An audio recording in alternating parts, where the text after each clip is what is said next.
हळद असेल, कांदा असेल, तुम्ही काय करा 20 एप्रिल ते 24 एप्रिलच्या दरम्यान राज्यात परत अवकाळी पाऊस आणि काही ठिकाणी गारपीट आणि काही ठिकाणी अवकाळी पाऊस पडणार आहे. म्हणून नमस्कार, मी पंजाब डक 2026 शेतकऱ्याचे मेसेज आलेत की आता परिस्थिती काय राहील, अवकाळी पाऊस येईल का. तर राज्यातल्या सर्व शेतकऱ्याला सांगू इच्छितो की ज्यांच्याकडे हळद असेल, कांदा असेल, तुम्ही काय करा 20 एप्रिल ते 24 एप्रिलच्या दरम्यान राज्यात परत अवकाळी पाऊस आणि काही ठिकाणी गारपीट आणि काही ठिकाणी अवकाळी पाऊस पडणार आहे.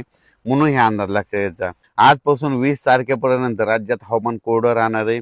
37, 38, 39, 40 अंशापर्यंत पारा वाढत जाणार आहे. म्हणून हा अंदाज लक्षात घ्यायचा.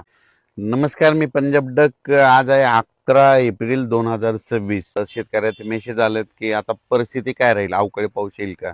तर राज्यातल्या सर्व शेतकऱ्याला सांगू इच्छितो की ज्यांच्याकडे हळद असेल, कांदा असेल, तुम्ही काय करा 20 एप्रिल ते 24 एप्रिलच्या दरम्यान राज्यात परत अवकाळी पाऊस आणि काही ठिकाणी गारपीट आणि काही ठिकाणी अवकाळी पाऊस पडणार आहे. म्हणून हे अंदाज लक्षात घ्यायचा. आजपासून 20 तारखेपर्यंत राज्यात हवामान कोरडं राहणार आहे. 37, 38, 39, 40 अंशापर्यंत पारा वाढत जाणार आहे.